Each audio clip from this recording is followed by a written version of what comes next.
Par le pouvoir du crâne ancestral. Point Break ou Bad Boys 2? Attrape le chat!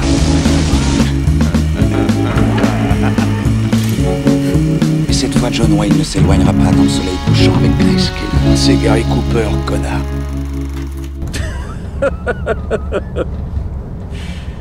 Je déconne. Mesdames et messieurs, bonsoir, bonjour, bienvenue dans ce nouvel épisode de Film à emporter. Je suis Alexandre et je serai votre hôte comme d'habitude avec Arnaud. Salut Arnaud. Salut Alex. Aujourd'hui, nous allons vous parler de Pitch Black, ou Pitch Black dans la langue de Molière également, réalisé par David Towie en 2000, avec Vin Diesel, Radha Mitchell, Cole Houses, Rhianna Griffith, Claudie Black et Case David.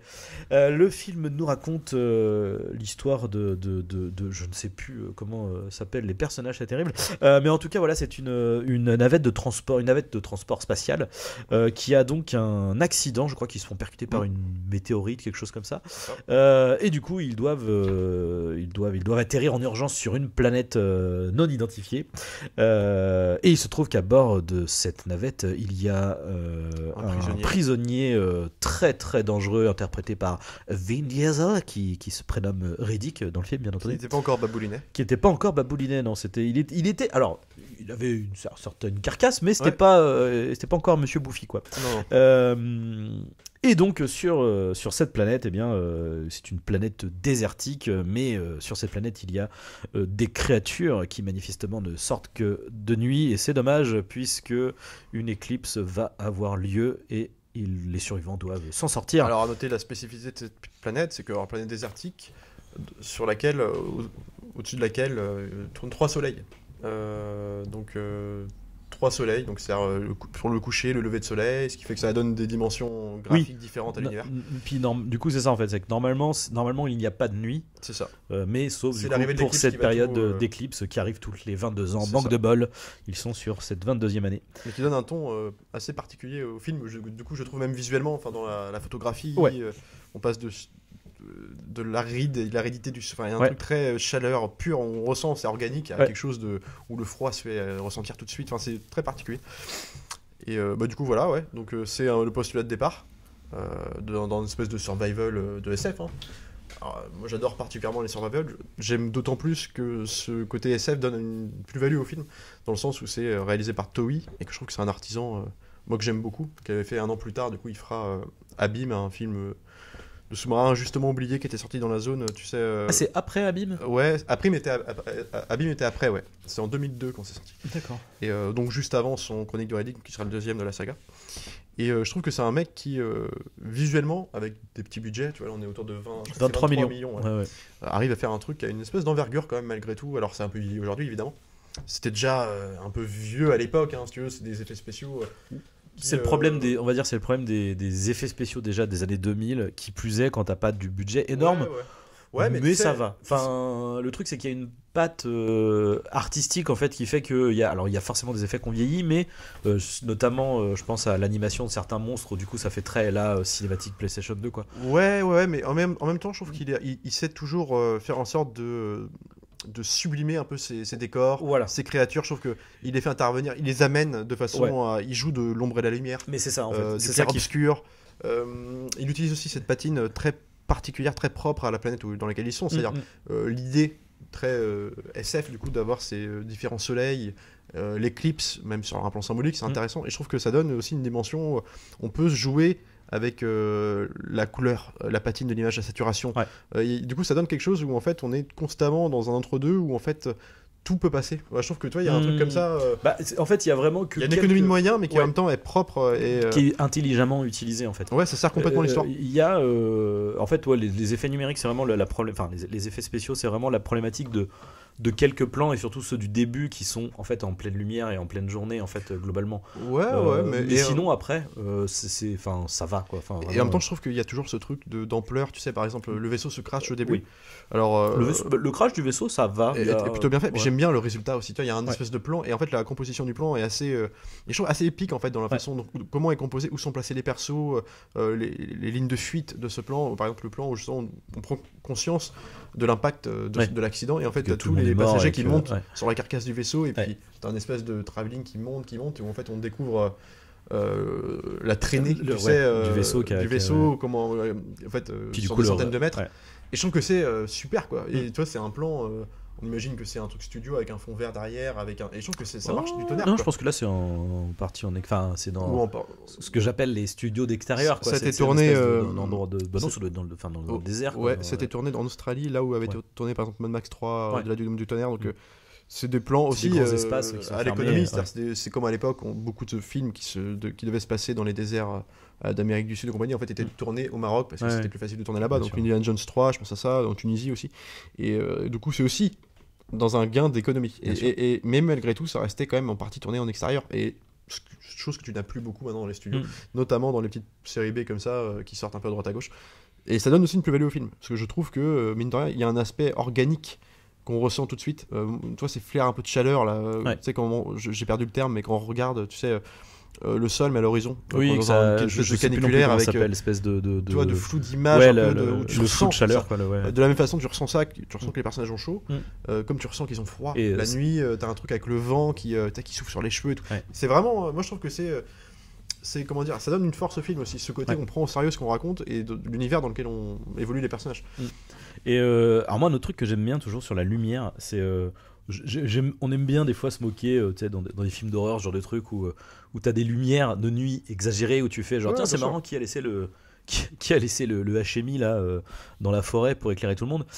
Il y a forcément ce genre de choses, mais le truc c'est que lui a l'intelligence de faire des belles lumières, quoi. C'est-à-dire qu'effectivement des fois t'as des lumières improbables, Ouais. mais ça vient tellement iconiser le personnage. Genre, je pense à Vin Diesel, à un moment donné ils sont reclus dans le vaisseau et en fait t'as Ouais. deux créatures qui sont aussi à l'intérieur du vaisseau là où ils sont. Et du coup, ils se baladent dans l'espèce de couloir et t'as une espèce de lumière blanche, tu vois, qui vient Ouais, le bien sûr. dessiner sur le côté. Et puis t'as un gamin qui le suit et tout. Et puis après, lui, il se cache dans la pénombre et du coup, il joue avec ce truc de complètement dans l'ombre ou la lumière, Bien quoi. sûr. Et oui, la lumière, elle est improbable. C'est-à-dire qu'il n'y a pas de lumière à cet endroit-là. Tout est fermé. Ils sont censés. D'ailleurs, c'est même le truc du personnage, c'est ses yeux sont modifiés pour justement pouvoir être dans l'obscurité. Et à l'inverse, quand il y a de lumière, il doit mettre des lunettes pour pouvoir se protéger. Et du coup, mais enfin, visuellement, ça, tu vois, ça dessine des silhouettes du personnage et tout, ça l'iconise de fou, tu vois. Mais toute la dimension science-fictionnelle du film se résume beaucoup à ces jeux de lumière justement. Et en fait, Ouais. c'est le principe même Parce qu'avec les montres aussi, il fait la même chose. de l'écosystème de la planète en fait simplement. Et en fait c'est aussi un gain économique je pense, mais le fait d'avoir ces trois soleils, enfin en tout cas avec l'éclipse qui va atterrir, enfin qui va se ramener, qui va faire en sorte que ça va créer le postulat du danger de départ quoi. Et en fait j'aime bien moi le côté peut-être la fausse nuit américaine aussi, il y a une espèce de truc où en fait tout peut passer. Du coup tu passes sur une espèce d'ambiance très chaude, un truc complètement bleuté, tu sais pas où t'es, un peu brouillard. Ouais. Et ça donne une dimension très singulière au film. Et puis c'est surtout l'intelligence du truc, surtout c'est que comme il y a rien, en fait il y a très peu de décors, il va quand même l'exploiter en y mettant, en essayant de créer un lore un peu particulier. Alors, tu sais le cimetière d'éléphants, de la créature, qui reprend un peu un cimetière d'éléphants, mais en même temps t'as des créatures gigantesques. On te dit justement, c'est la preuve qu'il n'y a plus d'être vivant ici. En même temps, tu sous-entends qu'à l'époque, tu avais des trucs gigantesques, pas loin des dinosaures, enfin un truc un peu comme ça, et qu'il y a une menace assez puissante qui a terrassé ces monstres gigantesques. Mais tout ça s'est amené parce qu'il se passe un bon moment, un bon 3/4 d'heure de film avant qu'on découvre. C'est ça, c'est qu'en fait, ce qui est intéressant, c'est qu'effectivement, je pense les 30 premières minutes, voire 3 premiers quarts d'heure, c'est vraiment la problématique de on a un détenu hyper violent. Et en fait, ce mec peut nous buter à n'importe quel instant. Et en fait, c'est lui la menace en fait pendant toute la première moitié du film. Et jusqu'à ce qu'il finisse par le récupérer, où du coup, tu as le truc avec. Merde, c'est comment il le dit déjà ça y est, ils ont trouvé une menace plus grande que moi. Ouais. Mais d'ailleurs, cette transition entre la perception de la menace est bien amenée, parce que moi j'aime beaucoup, en tant que spectateur, toi aussi, pour toi, c'est la menace. Parce qu'il est filmé comme un monstre tout le début. Ouais, en plus, il est avec genre l'espèce de comment on appelle ça, une barre en métal entre les dents, c'est un peu l'Hannibal Lecter attaché et tout. Puis alors lui qui est en train peut-être de rugir en dessous avec ce truc. Attaché, on le voit se disloquer les bras. En plus, c'est pareil, c'est une belle idée d'iconiser. Tu sais, où tu vois le personnage qui est prêt à tout qui réfléchit, qui analyse son environnement. Tu vois, il analyse à cause du crash. Il y a eu un trou dans il est attaché, il y a un trou, donc il va pouvoir. Et ça donne déjà plusieurs dimensions au personnage. Alors, la dimension du mec qui analyse son environnement, on comprend assez vite qu'il voit potentiellement dans le noir, en tout cas qu'il voit pas ce que les d'autres peuvent voir.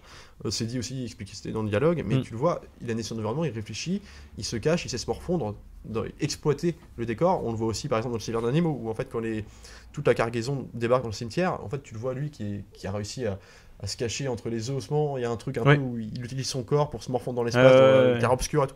Donc c'est un mec qui est une menace, il est filmé comme un monstre en fait. Très peu de dialogue, pratiquement pas d'ailleurs, et encore moins au début. Et du coup toi-même tu flippes de lui. Et justement ce que j'aime bien, c'est que la transition où on passe d'un danger à l'autre, c'est par exemple quand un des mecs découvre un trou, une espèce de trou dans le sable, dans la roche, quoi, puis il décide d'aller regarder ce qui se passe, et puis il se fait aspirer par une créature. Mais quand ce moment-là arrive, en même moment, en parallèle, on voit que le personnage de Riddick, l'observe de loin, caché, tu sais, il observe regarder le trou, puis du coup, on le voit sortir son couteau, arriver vers lui, alors c'est une espèce de champ contre champ, de montage comme ça, et en fait tu dis, bah il va le tuer, et en fait non, t'es surpris en tant qu'en fait il se fait tuer par autre chose. Et en plus ça va créer derrière toute une problématique de... Les gens vont revenir sur la scène du meurtre en fait et demander bah t'étais là, puisqu'on le découvre qu'il est sur place avec son couteau, donc c'est toi qui l'as tué. Et en fait ils sont dans une espèce d'ambiguïté à dire mais est-ce que c'est toi le danger, est-ce que c'est pas toi, et du coup ça donne deux dimensions supplémentaires au truc, quoi, avec un mec qui va devoir prouver aux autres qu'il est innocent et en même temps s'en sortir tout seul. Et l'autre truc qui est bien aussi, c'est que du coup il y a tout au niveau de l'écriture des personnages qui est assez bien pensé. Il y a toujours en fait ce truc de comment dire, tous les personnages en fait ne sont pas ce qu'ils semblent être en fait. Donc soit t'as la pilote, capitaine et tout, qui est en fait déjà juste une pilote, et en fait elle est capitaine parce que bah, tous les autres sont morts, donc du coup c'est elle qui se retrouve à devoir gérer le groupe de survivants, alors qu'en fait elle était prête à sacrifier tout le monde pour survivre.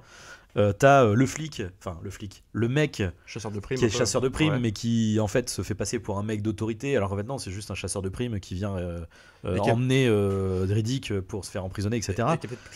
Qui est plus dangereux que lui en fait, et qui est peut-être surtout celui qui a le plus peur aussi. Et aussi il y a un truc comme ça.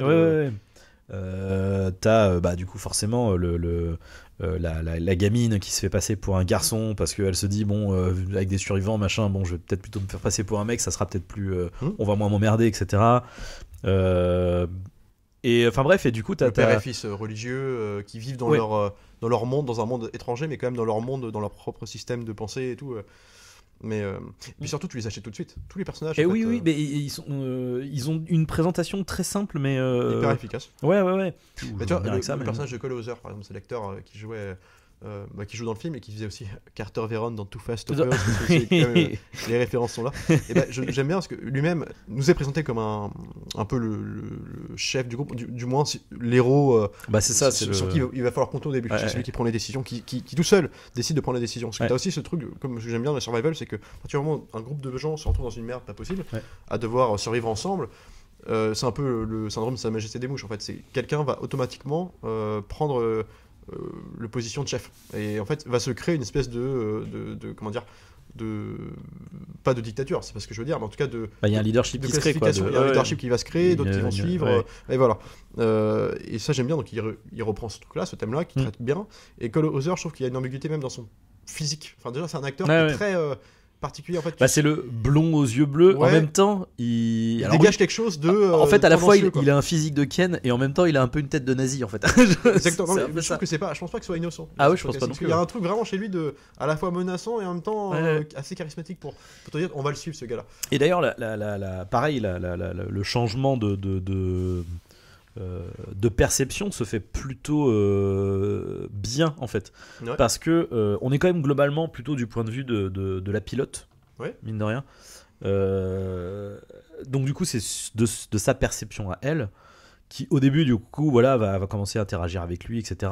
Lui va se trouver aussi très la mettre en confiance, genre il y a quelque chose qui va pas, écoute tu peux m'en parler, je le dirai pas aux autres, etc.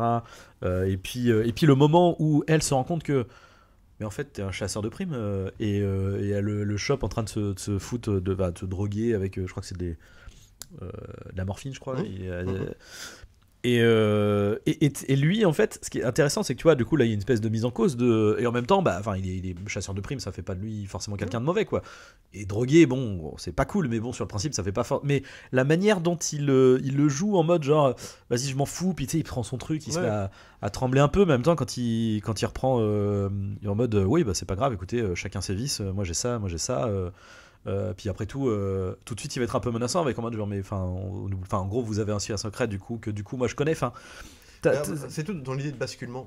C'est ça. On part du début du film, la première partie, le premier acte en fait on le pense héroïque en tout cas en devenir, Ouais. et puis de son point de vue à lui, Eridic est la menace principale, c'est-à-dire et donc Eridic à ce moment-là nous est montré comme un monstre. À partir du moment où le basculement s'opère dans la structure du récit, en fait tout de suite on va prendre aussi le point de vue de Eridic, ce qui est le point de vue de Eridic, quand même bien même taiseux et observateur de son environnement, on va comprendre rapidement que l'autre est un problème pour lui et pour tout le monde. Et ce que j'aime bien aussi dans sa relation avec Radha Mitchell, le personnage de Radha Mitchell, donc du coup de la commandante improvisée, pilote, quoi, voilà. C'est qu'elle, en fait, elle a un instinct naturel à devenir leadership. En fait, naturellement, c'est quelqu'un de bien qui va, en tout cas, qui va vouloir prendre les bonnes décisions pour tout le monde. Et en fait, c'est un jeu de rôle aussi. C'est-à-dire que elle est comme ça naturellement. L'autre, c'est un rôle qui se donne un peu de.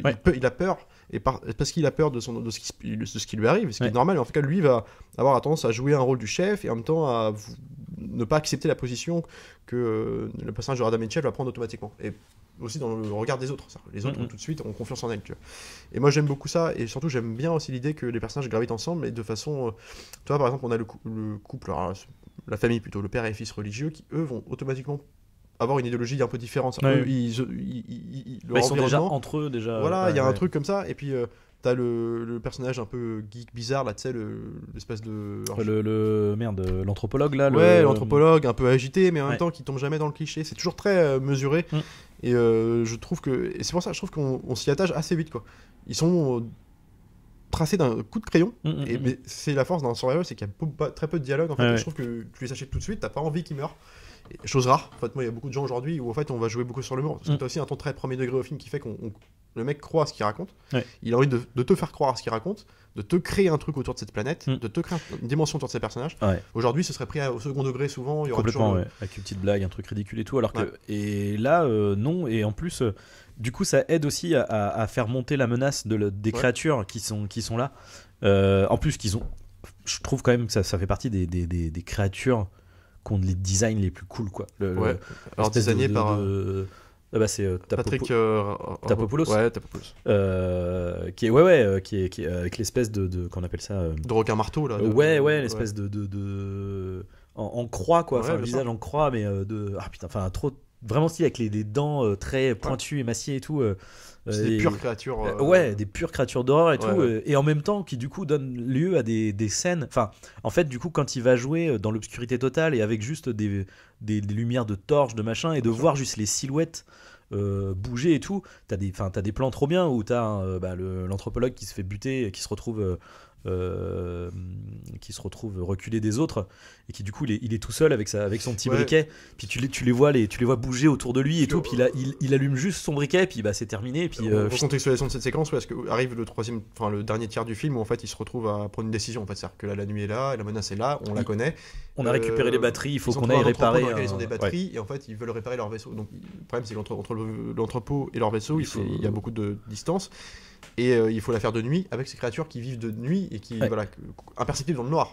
Alors ils trouvent tout un truc et là aussi encore le jeu de lumière avec des torches, des trucs, des LED, des machins. Exactement. Et l'idée que tu dis, alors j'aime beaucoup cette séquence, l'anthropologue justement va mourir parce que justement sa torche arrive à bout, et en fait il trouve un autre moyen, donc il se retrouve dans le noir, un moyen de rallumer quelque chose. Très cliché le coup du briquet, tu vois, que t'allumes comme ça, mais encore une fois c'est avec le design des monstres, ça donne en plus une ampleur à la petite scène là. Ça intervient à un moment où en fait il marchait dans le silence, et en fait à partir du moment où il allume son briquet, on découvre qu'ils sont juste à côté, mais en meute, et c'est un truc qui a été repris d'ailleurs beaucoup de fois. Moi je pense à un truc tout con comme comment ça s'appelle, 47 Mètres d'Homme, où en fait c'est pareil, c'est les deux nanas qui se retrouvent bloquées dans la cage à requin, qui est tombée de 47 mètres, il faut qu'elle remonte, sauf que on peut pas remonter trop vite, puis surtout dans le noir complet, quoi. Alors elle remonte avec ses torches, puis parce que les torches potentiellement font reculer les requins, et puis elle monte, la torche s'éteint, et puis elle remonte, elle rallume, et puis au bout d'un moment elle est dans le noir total, et elle rallume une torche, et là t'as 4 requins à la bouche ouverte qui sont en train de lui coller, et là c'est la même idée en fait, et je trouve que c'est génial, quoi. Enfin, ça donne un truc, tu vois, puis même visuellement d'oppression, et puis visuellement c'est en fait le danger même dans le silence est constant,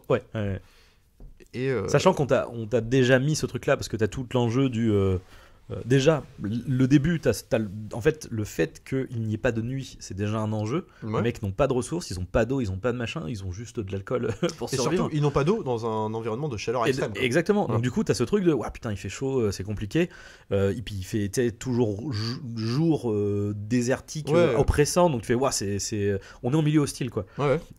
Et ensuite très vite en fait la problématique devient ah merde, en fait il va faire nuit. Et là où normalement tu dois dire bon bah super, on va pouvoir décompresser, il va faire nuit, il fera plus frais, il fera plus machin et tout. Non non en fait. Et du coup la longue traversée quand ils vont au vaisseau pour récupérer des batteries. Et que tu vois vraiment tu sens l'optimisation du moindre rayon de soleil et tout. Et ils jouent avec ce truc de ils arrivent à trouver un véhicule dans la base abandonnée qu'ils retrouvent. Qui fonctionne à l'énergie solaire. Ouais, bien sûr. Enfin, et du coup, t'as vraiment tout l'enjeu de la du jour-nuit, quoi, bien basiquement. Puis t'as toute une dimension même mythologique, mais mythologique rien que visuellement. En fait, mais ça emprunte aux grandes épopées. Il y a un truc d'Odyssée dans cette partie-là. Il y a vraiment un truc de. En fait, ce qui est alors c'est marqué souvent horreur science-fiction, mais c'est aussi aventure, quoi. T'as beaucoup de plans larges un peu où tu sais contre-jour, avec les silhouettes qui avancent dans l'ombre et tout. Et moi je trouve que c'est en fait ces films-là, moi j'adore ces films-là. Et la musique aussi fait très film d'aventure. La musique moi, que j'aime beaucoup, enfin qui assume son côté série B, c'est-à-dire avec des intonations qui se répètent, mais qui donnent un espèce de truc un peu presque safari. On est dans un truc aride, bizarre, qui n'est absolument pas accueillant, quoi. Et on ressent ça, truc. Et moi j'aime bien cette idée que premier degré du film, c'est-à-dire vraiment les personnages, il y a toujours un ton où en fait ce qui prime avant tout c'est l'histoire. Et c'est pour ça que j'aime beaucoup ce mec Toei, c'est que avant de parler de la suite de la saga, moi j'aime beaucoup aussi Abim, c'est un truc qui est absolument pas vendable sur le papier, genre personne, c'est pas un truc commercial, c'est écrit en plus, c'était marrant par Aronofsky qui avait écrit ce film là avec quelqu'un d'autre, et en fait c'est un espèce de film sous-marin qui emprunte, alors encore une fois là il emprunte dans les codes du survival classique où il y en a déjà beaucoup à l'époque en y apportant sa touche. Là t'as ce truc on emprunte un code au film de sous-marin inhérent au genre, parce que les 90 t'avais beaucoup de films comme ça. Et là il sortait après avant K-19 Piège des profondeurs de Catherine Bigelow, qui est un truc plus sur il sortait après qui est plus militaire du coup, comme le Tony Scott, ou qui emprunte à la guerre froide. C'est Alabama. Voilà, et là en fait c'est un espèce de on met le code de film maison hantée dans un truc de sous-marin. Moi je trouve ça génial l'idée. Alors il se brouille un peu parce que l'histoire devient un peu trop complexe, et puis en fait du coup c'est peut-être un peu moins fluide qu'un truc comme Pitch Black. Et puis il y a aussi un truc de là pour le coup le manque de moyens est plus problématique. Enfin ça a quand même vachement plus la tronche d'un téléfilm voire d'une série, c'est vrai, mais t'as plein de petites idées où genre par exemple il regarde dans l'œilleton, tu sais, du sous-marin, et en fait tu as le plan sur l'œil avec l'ombre de ce qu'il voit sur sa pupille, et t'as plein de petits moments comme ça. Et puis j'aime beaucoup les axes narratifs des personnages, le commandant qui en fait cache un lourd secret, puis en fait c'est lui le méchant du truc. Tout le film il souffre de ce truc, de ce secret, où il comprend que les problèmes qui leur arrivent sont potentiellement liés à ce truc là, et puis tout l'équipage le sait, et en fait personne ne se le dit, et puis t'as un truc de montée en paranoïa aussi, mais qui est propre à ces huis clos, comme était The Thing et tout ça. Et j'aime beaucoup, et puis surtout c'est un mec qui dans son choix de casting il prend des gueules, quoi. Par exemple dans le Abim t'as Holt McKay, quoi. T'as qui joue Holt McKay qui joue dedans un des sous-officiers, et qui est massif, et qui est en même temps le mec qui n'a peur de rien, et puis en même temps qui va mourir un des premiers parce qu'il comprend que en fait ce qui leur arrive est vraiment de l'ordre du fantomatique, quoi. Et c'est ce parabole entre les gens. T'as Bruce Greenwood qui fait le commandant, enfin le capitaine, qui est extrêmement charismatique, qui joue le mec dur, mais toujours c'est premier degré. Et là dans le film Pitch Black t'as Vin Diesel qui était à l'époque alors c'était son premier vrai succès, hein. Parce que le film a été un succès, on le dit pas beaucoup, mais le film a coûté 23 millions. Il a rapporté le double. Il a rapporté même 53 millions à l'étranger. Et surtout, il a fait son beurre dans le marché de la vidéo. Quand les cassettes et les DVD sont sortis, c'était vraiment là que ça s'est fait, quoi, le succès de ce film-là, quoi. Et assez pour créer une saga, mais pas assez en même temps pour faire une saga qui soit pétée de thunes, quoi. Moi je préfère Pitch Black des trois, parce que après c'est plus aussi mon univers.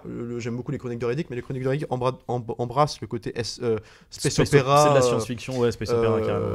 Mais dans une générosité aussi qui est sans pareil, quoi. Et surtout moi ce qui me surprend, c'est avec le peu de thunes qu'il a, il réussit quand même à te faire un truc c'est quand même propre pour le budget qu'il a, quoi. Et qui manque pas d'ambition, quoi. Puis même narrativement, enfin tu crois à ce monde-là qui te dépeint, tu vois.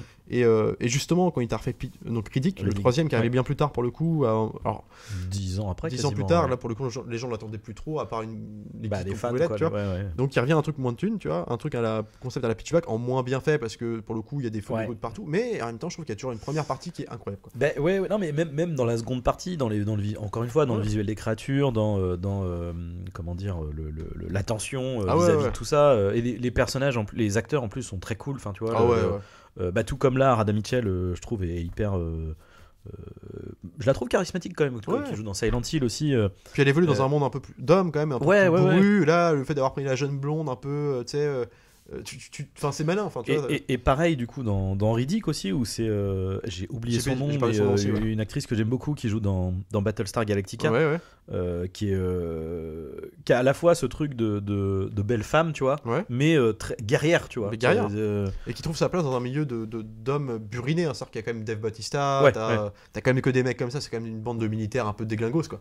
Et ouais, je trouve que ça marche beaucoup, quoi. Et le problème de Riddick étant que son personnage, en fait, il est devenu une star entre-temps. Et le personnage, il nous est montré au début comme un espèce de Mad Max, un truc qui est très... pour le coup, trop iconisé, en fait. Non, mais surtout qu'il disparaît après. Trois quarts d'heure. Là où Pitch Black, en fait, vu que... effectivement, il y a ce truc de... effectivement, à ce moment-là, Vin Diesel, il est pas du tout... Donc, il n'y a pas de nécessité de l'iconiser outre mesure, en fait. C'est-à-dire qu'il faut présenter le personnage, il faut donner la menace qu'il est. Et ce qui est intéressant, c'est que l'iconisation positive, on va dire, elle n'arrive que le côté héros sculpté, machin, qui est puissant, qui est intelligent, etc. N'arrive qu'en deuxième moitié de film, en fait. Donc du coup, là, on l'iconise comme un héros. Et surtout, le peu qu'on en dit, le peu qu'on en voit, au début suffit largement à faire un truc, parce qu'il est dépeint comme quelqu'un d'un personnage mythologique, en fait. C'est ça. Vraiment. Puis il y a ce truc de, en fait, vu qu'on te le présente de manière dangereuse, on sait qu'il va y avoir une menace plus dangereuse, mais finalement le fait qu'il rejoigne entre guillemets le camp des gentils, du coup ok, d'accord, bon, du coup c'est un allié, quoi, c'est ok, on va faire avec lui. C'est-à-dire, c'est l'évolution scénaristique du film qui fait que les personnages vont se révéler aux spectateurs, c'est-à-dire soit le gentil du début devient le méchant et inversement, mais de façon subtile et bien amenée, genre c'est pas des codes nouveaux, enfin c'est pas simplement, bien sûr. C'est enfin genre l'intelligence de ce film, avant tout, c'est d'avoir une espèce d'écriture qui marche du tonnerre et surtout qui est très fluide, très limpide. Le film est très simple. Il n'y a pas beaucoup de personnages. En fait, il s'adapte à ses moyens. Et je trouve qu'il t'en fait un truc. Il réussit à te. On est quand même dans le désert tout du long, où t'as un pauvre dépôt, un pauvre entrepôt perdu avec un cimetière d'éléphants. Mais le cimetière d'éléphants, c'est un super code. On le retrouve dans beaucoup de films. Surtout que t'as ce double truc de, au début, ils sont en mode genre, c'est de la végétation, il y a des arbres et tout. Puis non, c'est des ossements en fait. Genre, ok, d'accord, c'est chelou. Dans tous les bons films un peu survival comme ça, dans un truc un peu planète, un peu hostile ou endroit hostile, t'as toujours ça. Le monde perdu, t'avais ce truc-là. Dans le monde perdu, je crois que t'as un cimetière un peu comme ça. Et surtout, t'as là l'endroit où l'entrepôt du parc d'avant là. T'as une espèce le personnage de Vince Vaughn décide d'aller chercher un téléphone et puis il arrive dans un truc où t'as tout délabré. Ça marche toujours. Il y a même ça dans Jurassic Park 3. Enfin, genre, mais c'est con l'entrepôt, tu sais. Mais ça marche. C'est des zones un peu obligées, des passages obligés. Mais là, je trouve que le code visuel des ossements géants donne une dimension. Et puis ce qui est intéressant, c'est que je trouve qu'il y a un côté un peu à la The Thing aussi quand ils trouvent la petite base, comme quand dans The Thing ils vont dans le campement des Suédois. Ouais, bien sûr. Et du coup, t'as ce truc qui a de la vie, tu vois, qui a abandonné. Il s'est passé un truc. Mais on sait pas vraiment exactement ce qui s'est passé. Et en même temps, je trouve qu'ils ont réussi ce truc un peu. Enfin, je trouve que malgré le peu de moyens, le côté technologique est bien foutu. C'est-à-dire que t'es au début dans le vaisseau, machin, tu sens un certain niveau de technologie, de vaisseau de alien ou ce genre de truc. Et quand ils arrivent dans la station. Je crois qu'en gros, du coup, ça correspond. Il s'est passé 20. En fait, ça fait 20 ans que c'est abandonné, quoi. Bien sûr. Et tu sens le petit truc technologique quand ils trouvent le vaisseau, tu vois, ok, c'est un peu plus ancien. Enfin, ils ont réussi à gérer ce petit truc-là, quoi. Enfin, et puis surtout, je trouve qu'il y a.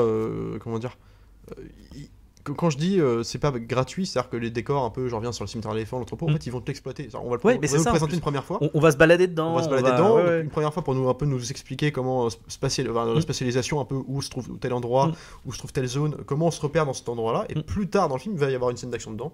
Et c'est un truc que beaucoup de films oublient ça maintenant. On te présente des trucs mortels, tu vois, à l'image, on s'en sert plus. Et là, t'as vraiment, à la fin, t'as toute une séquence de nuit dans le cimetière d'éléphants où là, tu sens le studio, mais du coup, ça donne un truc bizarre, tu sais, une espèce de dimension particulière. C'est rigolo parce que visuellement ça pourrait ressembler à Tomb Raider 2 parce que c'est un peu le même genre d'emplacement. Je pense que ça emprunte aussi des trucs comme ça. Bien sûr, mais c'est la différence entre quelqu'un et pourtant pas avec beaucoup plus de budget, quelqu'un qui sait l'utiliser et l'autre non, quoi. Voilà. Et moi je trouve ça, enfin du coup je suis toujours, c'est des films en fait tu les regardes, ça marche, enfin. Tu suis le truc avec un plaisir parce qu'en fait c'est tellement simple, tellement bien fait et tellement en même temps voilà, aujourd'hui c'est tellement, même dans les trucs comme ça, les petites séries B où en fait on part dans une espèce de, on diverge, on parle d'un personnage à un autre, on s'intéresse à un arc scénaristique, pourquoi, enfin, ou à un élément scénaristique qui va prendre beaucoup de place et en fait après qu'on oublie au détriment d'autres choses, et en fait c'est beaucoup moins linéaire, et on oublie cette simplicité aussi, quoi. Et même dans l'écriture des persos. Enfin, aujourd'hui, maintenant, faut que pour donner un semblant d'illusion que le personnage ait travaillé, bah du coup, on se dit bah qu'est-ce qu'on peut faire ? En fait, il est classique, mais on va lui donner un passé. Alors, on va expliciter dans le dialogue des trucs sur lui dont on s'en fout. En fait, qui servent pas à l'histoire.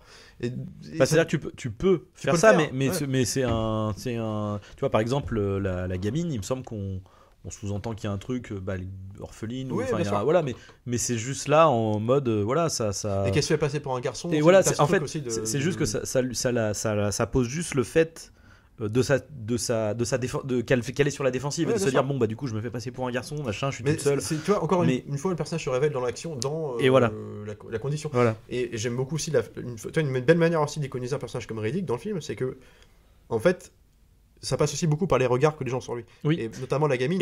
Qui est fascinée par lui, qui veut mettre les lunettes comme lui, de se couper les cheveux. C'est un pouvoir de fascination, mais qui est con, en fait, qui donne déjà un certain attachement pour la petite, parce que tu te dis, le petit à ce moment-là, en plus, mais parce que tu te dis, bah, tu vois, quelque part, elle a envie de. Toi, elle est dans une situation pas possible, mais comme un enfant, de dire, bah, putain, son seul problème. Il est fort, je vais prendre exemple sur lui, ça donne déjà. Ça présente. Et puis, lui joue avec elle à ce moment-là, du coup. Puis tu sens qu'il l'aime bien en plus. Oui, t'as un truc un peu. Il le dit d'ailleurs, Adam Mitchell, il dit, mais un air un peu sournois, un peu ironique, mais en même temps, tu sens tu devines déjà dans le rapport qu'il va avoir avec, par exemple, le personnage du petit, qu'il y a un truc de. C'est un mec bien. C'est un mec bien. Même si j'aime bien aussi le placement moral de Riddick, où il pourrait lui-même au cours du trajet se pose la question de s'il doit les lâcher ou pas, quoi. Ouais, bien sûr. En fait. Et d'ailleurs, il joue avec ça dans la mise en scène. Voilà, et même à la fin, tu vois, globalement, on va dire, tu penses que finalement il serait revenu, parce que voilà, il y a un moment donné où ils se retrouvent un peu séparés. En fait, il leur dit, écoutez, là pour le moment vous êtes en sécurité, mettez-vous, cachez-vous là, et moi je vais au vaisseau et voilà. Et tu sais pas s'il va revenir. Et voilà, tu sais pas s'il va revenir, et les autres personnages commencent à douter, et du coup la capitaine dit bon, la pilote, je vais y aller, quoi, je vais rester là, moi j'y vais. Et du coup, il y a un affrontement presque entre deux et tout, mais au final, rien ne nous dit qu'il serait pas revenu les chercher. D'ailleurs, en fait. il joue avec ça dans la mise en scène. Et à la fin, par exemple, quand ils sont sur aux portes du vaisseau, et que en fait, il prend Radha-Mitchell pour le faire venir. Et en fait, il y a un espèce de cut parce que Radha-Mitchell, on comprend qu'elle se fait poignarder. Et on se dit, en fait, il filme un contre-champ Riddick. On se dit, c'est lui qui est le naturel. C'est lui qui l'a, et en fait, et l'autre, elle s'est fait empaler par derrière et tout. Donc peut-être l'ambiguïté des personnages est toujours. On joue avec ça. Et ambiguïté, et du coup, il y a quand même aussi ce qui dénote quand même dans ce genre de film, parce que tu sais, t'as le côté aventure, t'as quand même des personnages mine de rien un peu haut en couleur, tu vois, bien sûr. Qui pourrait être cliché sur le papier, en fait. Non, mais c'est ça. Mais en même temps, il y a un certain pessimisme et qui poursuivra jusqu'aux Chroniques de Riddick, quoi, qui est assez sombre dans le propos, quoi. Là, t'as ce truc de, t'as suivi ce personnage alors c'est un peu paradoxal, parce qu'à la fois le film s'ouvre sur la voix de Riddick. Qui narre le début de qui il est, etc. Et en même temps, tu ne suis que elle, en fait. C'est elle le personnage principal, quoi. C'est sur elle à qui tu te rattaches tout de suite. Et du coup, le fait qu'elle se fasse buter comme ça, c'est hyper. Et en même temps, pour le personnage, c'est hyper bien, parce que quand lui, justement, elle meurt, et que lui, il est en mode genre non, pas pour moi, quoi. Il a gagné en émotion, le contact humain l'a fait. Gagner en humanité aussi. Ouais, mais ce qu'il n'avait pas du tout au début du film. Bah non, puisque c'est une bête. Enfin, il est présenté comme une bête. Et puis t'as un côté aussi très Predator dans le tour. C'est-à-dire, évidemment, c'est un survival, mais c'est surtout, on est dans un environnement géographique hostile, où on va devoir s'en sortir, tu vois, automatiquement. Donc là, dans le but de Predator, c'est retrouver notre vaisseau, partir le plus parce que t'as une créature qui tourne autour, qui n'était pas la menace du début en plus. Voilà. Ce qui était un peu le même cas que Riddick. Riddick, au début, la menace c'est Riddick, Pitch Black, pardon, et après c'est les créatures. Et là, c'est exactement pareil que Predator. Et le postulat de ce que moi je fais la comparaison, c'est que Predator, bon, si t'enlèves le côté retour à l'état primal, plus propre à Predator pour le coup, t'as un truc on a une galerie de personnages un peu grotesques sur le papier. C'est quand même des gros actionnaires. Tu vois, le mec qui fait des vannes, le truc. Et en fait, tu les achètes. Et tu les achètes tout de suite parce qu'en fait, ils sont dans une simplicité. Et en fait, une évolution logique avec leur personnage. Et en fait, tout simplement, ils deviennent. Moi, j'aime beaucoup le personnage de l'espèce d'Indien dans Predator qui fait un peu plus noble que les autres. Qui fait aussi très cérébral, qui a une espèce de truc de religion bizarre. Où en fait, il analyse les choses, il parle pas, mais il sent qu'il y a un problème. Puis c'est toujours lui qui regarde les arbres. Il comprend qu'il y a une menace qui plane, mais sans nous le dire encore. Nous-mêmes, on sait pas trop. Puis à la fin, c'est lui qui sacrifie.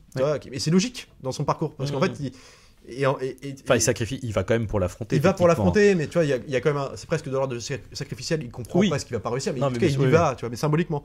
Et c'est d'autant plus terrifiant derrière que quand tu sais que t'as perdu ce mec-là. Ouais, bah là, on est dans la merde. En fait, t'es dans la merde, tu vois. Et c'est d'où là que tout le chemin du retour à l'état primal va de. C'est là que l'autre il va se foutre sur la gueule, il va faire des pièges avec le truc qu'il a. Et c'est logique, tu vois. T'as ça dans The Descent. The Descent, elle se retrouve dans le bain de sang, et puis elle fout le feu. Et c'est un truc logique, tu vois. Et ça, c'est ce qu'il le fait avec Riddick, tu vois. Enfin, t'as un truc comme ça les personnages s'approprient tellement leur environnement du simple fait qu'ils sont dans une condition de merde pas possible, tu vois, qu'en fait ils vont s'en servir. Et c'est pour ça que je parlais de décors exploités, ça, pour assurer leur garde, en fait, et leurs arrières, et puis et jusqu'au bout. Moi, ce que j'aime bien, puis t'as aussi ces idées de plans badass et de scènes badass, en fait, et simplement fun, en fait. Riddick, c'est Riddick qui est dans le vaisseau à la fin, t'as tout le monde dans le vaisseau, sauf Radha Mitchell, évidemment, elle vient de mourir. Puis en fait, du coup, ils peuvent se barrer. T'as les hordes qui débarquent, ils font non. On va leur dire au revoir. On va leur dire bonne nuit. On va leur dire bonne nuit. Puis la nuit, en fait, c'est simplement les réacteurs qui font que tout crame autour d'eux. Et c'est con, mais c'est tellement stylé, quoi. Et autre truc hyper stylé et en même temps hyper bien pensé dans le design des créatures, vu qu'ils sont des espèces de trucs de croix en demi-lune en fait, qui sont croisés. À un moment donné, ils tombent sur justement un ossement du coup de ces créatures. Et du coup, t'as Riddick qui se relève et qui se retrouve en face. Et qui comprend que du coup en fait ils ont un angle mort et du coup t'as la scène trop stylée où du coup il se retrouve face à il est poursuivi par une des créatures et en fait il arrive à se mettre pile dans la ligne de mire dans l'angle mort et en fait t'as le plan de douche au-dessus où du coup tu le vois, la créature qui tourne et lui qui tourne en même temps comme ça et puis sauf que du coup après t'as une deuxième créature qui arrive et là il se retourne, enfin et c'est une pure idée c'est magnifique. Et puis en plus avec du coup on joue sur du coup la vision de trois personnages, parce qu'en plus du coup eux ont une vision différente, lui a une vision différente, et du coup toi t'as la vision de l'humain normal qui voit dans le et ça permet tous ces jeux de vision, tout ça entre à la fois aussi bien l'éclipse, le soleil aride, les trois soleils avec qui offrent à chaque fois une luminosité différente qui emprunte parfois aux nuits américaines, même grotesque, mais on s'en fout parce que c'est le postulat d'une planète, donc ça passe. Puis pour le coup là on est dans la pure SF série B, c'est le moment de faire ça quoi aussi. C'est vendu comme une petite série B. T'as la vision aussi, donc tu dis c'est vrai que c'est des yeux qui s'est habitué à la lumière, c'est expliqué. C'est même plus que ça, c'est des yeux qui sont faits pour voir dans le noir. Voilà, donc, ce qui est comme il était en opération, t'as la vision des créatures. En fait, du coup, ça joue avec plein de codes visuels différents, et en fait, tu passes d'un truc à l'autre, mais ça se fait toujours de manière logique. Et ça donne ça en fait la particularité de ce film-là, la différence aussi avec d'autres films, c'est que lui exploite à fond son monde de SF, quoi. Et puis ça fait aussi une richesse de point de vue narratif quelque part. D'où le fait de passer d'un point de vue de Riddick à la capitaine aux créatures. Enfin, il ressemble quelque part beaucoup ce film, je trouve, même dans la fabrication, alors même si à un truc comme Event Horizon, tu vois. Enfin, je trouve que c'est vrai. C'est les mêmes années, c'est typiquement c'est une petite série B bien foutue, quoi, bien troussée, qui pète jamais plus au leur cul. Mais simplement il profite de tous les moyens qu'il dispose pour en faire un maximum, quoi.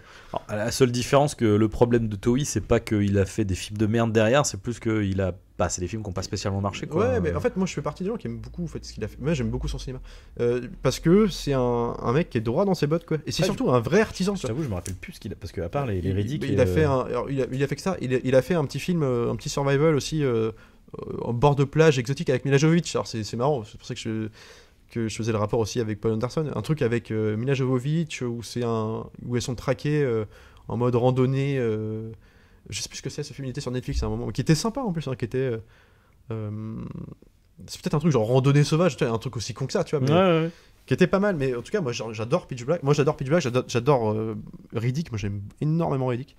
Mais en vrai, toute sa trilogie est vraiment super chouette. Complètement. Et j'adore surtout Abîme. Enfin, moi, c'est vraiment. Je sais que. Après, c'est ton petit fétiche pour les. C'est mon petit fétiche pour les films de sous-marins, en huis clos, mais j'adore les persos. C'est quand même le mec qui a fait découvrir Zach Galifianakis, je sais plus comment il s'appelle. Le mec de Very Bad Trip, tout ça, là. Le gros barbu qui jouait déjà dans Riddick et qui avait un rôle beaucoup plus sérieux. Enfin. T'as lui c'est lui qui fait un peu le comic relief, celui qui raconte les histoires de fantômes et tout, qui fait peur à l'équipage. Je me rappelle plus trop de. Et t'as plein de petits acteurs comme ça qui sont mortels, quoi. Et si Riddick se perd un peu dans des fautes de goût extravagantes avec des personnages parfois grotesques, je trouve que t'as un premier acte incroyable, t'as une dernière partie qui est super, et au milieu non, puis mine de rien, même si l'iconisation de Riddick est peut-être un peu trop grotesque à ce moment-là, d'autant plus que en plus tu connais le personnage, c'est le 3e épisode, mais n'empêche que c'est efficace. Enfin, mais tu t'as vois, l'envie de le faire, ouais. ouais. Puis, je suis désolé, enfin, t'as peu de films aujourd'hui dans ces petits à ce rang de série B là qui essayent de faire un vrai personnage quoi. T'es genre c'est ridicule quoi. Tu vois, il y a un truc comme ça. Moi j'adore le voir au début se soigner tout seul. Ou alors quand il se pique avec la dent des créatures pour s'injecter un peu de venin pour qu'il soit. Oui. Je trouve ça génial, tu vois. Puis l'exploitation de l'environnement qui est toujours là, genre le marais avec les créatures qui sont dedans, où lui c'est un obstacle qui doit passer derrière et qui trouve toutes ces solutions là pour pouvoir le faire. Je trouve que bah putain, voilà, ça marche quoi.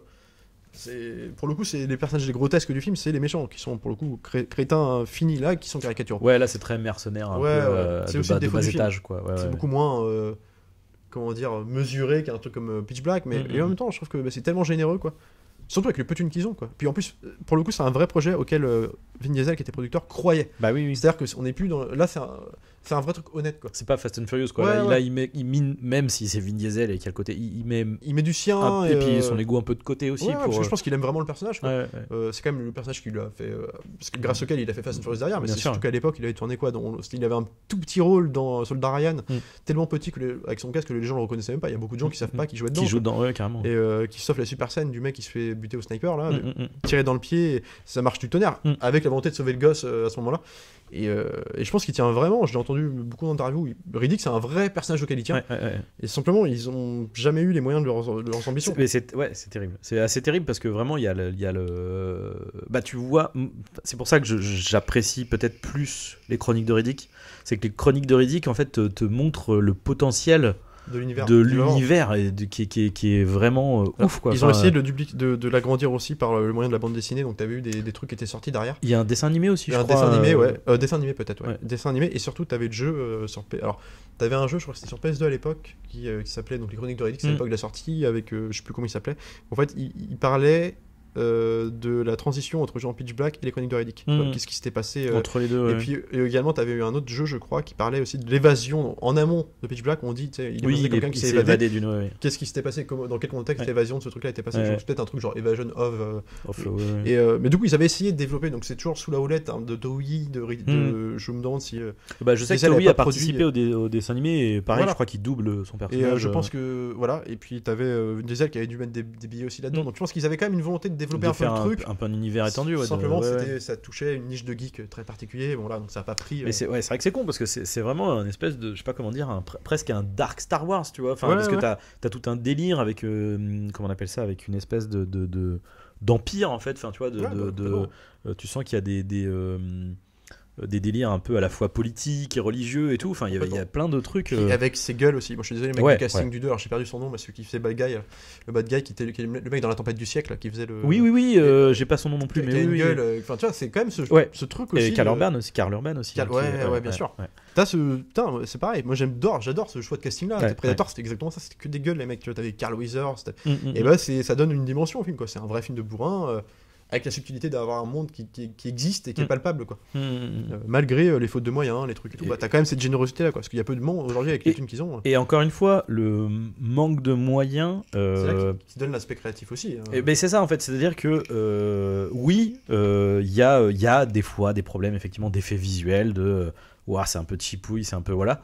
Mais encore une fois, artistiquement, il y a tellement une patte et un truc particulier qui fait que ça restera plus propre que n'importe quel booze blockbuster de cette époque-là qui avait 3 fois plus de budget quoi. Complètement. Et donc voilà, bon après je sais pas si je pense qu'on peut. Je pense que beaucoup de gens l'ont vu de toute façon, mais c'est un si film. vous l'avez pas vu, qu'attendez-vous? Pour le coup, à défaut d'être un classique, c'est un vrai film culte. C'est un truc qui a gagné, parce que c'est typiquement le genre de film qui a marché un peu en fonction au prorata de son budget, mais c'est surtout qui a marché en vidéoclub. C'était vraiment le truc. C'est là que ça a fait son petit écho quoi. Et ce qui a été l'impulsion pour faire le deuxième. Puis donc non, puis ça à redécouvrir, surtout que t'as très peu maintenant de petits survival comme ça qui toi genre le prochain qui va là on va aller voir bientôt le 65 qui va reprendre un peu le postulat on se crache sur une planète hostile, bon mais bon c'est dinosaures, on va voir, mais moi je suis sûr que ça va être un truc de surenchère absolue ou à détriment des personnages. On le voit en fait rien que dans la bande annonce, tu vois déjà que c'est le cas. L'aide du producteur Sam Raimi, mais qui est pas forcément toujours gage de qualité. Quand même, c'est le mec qui a produit son propre remake qui était sympa de Final Everest, et ce qui a produit Don't Breathe et Crawl de Aja. Donc il y a quand même des fois faut vérifier, mais Mais, En fait, ce qui est bien quand des mecs comme Rémi sont producteurs.